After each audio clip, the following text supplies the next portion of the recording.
Aha. Okay, now We Seattle. We left, I think, on December 6th to arrive in Seattle December 20th, 1969. How do I know that? Because that's in my indictment of the Seattle 7. Yeah. To incite a riot supposedly on February 17th, Mm-hmm. which is like really ridiculous. You know, as if we knew anything of what we were doing at that point. But, so, you know, we were in Seattle then, and within a couple months, we were indicted as the Seattle 7 as the test case for what were 41 other cases that were going to be run by the Nixon administration against the anti-war movement. And because Did that include at the time, let's say, like Abby Hoffman's group and all of that? Or they were already on trial for the Chicago 7. the Chicago 7, that's what I'm saying. And our demonstration was in reaction to the contempts of the Chicago 7 and stuff. And so that's what February 17th was about. Mm-hmm. But when you have a conspiracy, and we had 2 charges crossing state lines to incite a riot, which is the wraparound law, which says he went into Cambridge, Maryland for one night, gave a speech, there was a riot and went back. We, certainly didn't cross state lines, leaving, I think, at incite a riot, okay, on February 17th. We were clueless of what we were going to do. But anyhow, but when you have a conspiracy, which was the other charge, conspiracy to destroy federal property, which happened at the demonstration, you need what's called overt acts. So if we were going to rob a bank, Charlie gets the getaway car, and I go get some guns, and somebody else walks in there and says, stick them up. Those would be 3 overt acts. We had 18 overt acts.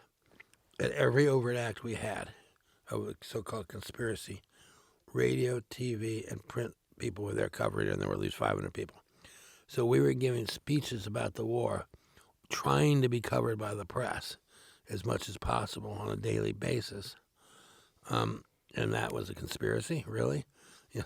Some conspiracy, when you're trying to be covered by the press. When you were, no, well, not try. We were covered. Yeah, we were on the news every night. Yeah.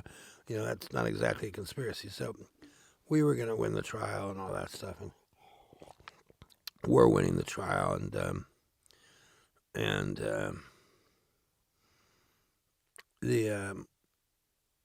But you were considered some type of threat in some way, I guess, right? Oh, yeah, no. I mean, the Hoover and the FBI and Mitchell and Nixon and Ehrlichman and Eagle Crow and all these guys were very much trying to do this whole thing.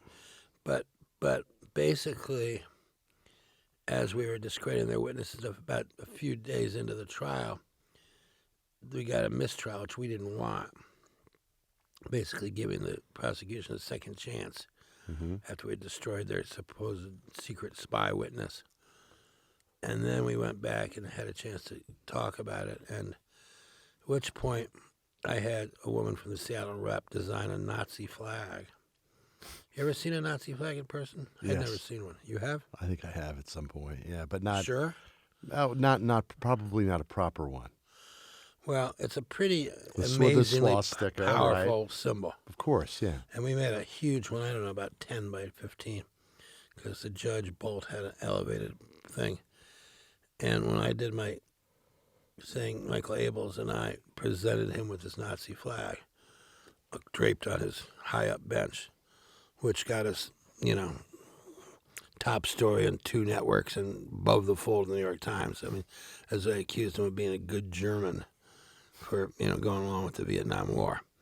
And so, that's the kind of stuff we did. We did a lot of, full-on protest and But we did a lot of visual stuff, too. I mean, if there was something called, like, redlining, which was, redlining around black communities, so they couldn't get loans for houses and stuff like that, we would go to the Seafirst Bank, big black tower, and have a house on the back of a truck which we would assemble, model house, maybe 10 feet tall, and put it in front of the big black tower of the bank and draw a red line around it, and that would be the visual. So we were always we had, like 38 collectives and stuff, and different ones would do different things every day. And Seattle Liberation Front and all that. So it was and this was a whole series of years. So now we're going from 69 to... Well, into the 70s. Into the 70s. And then, I did jail time for 6 months. for contempt of court, which was wonderful, by the way. I must say, a great experience.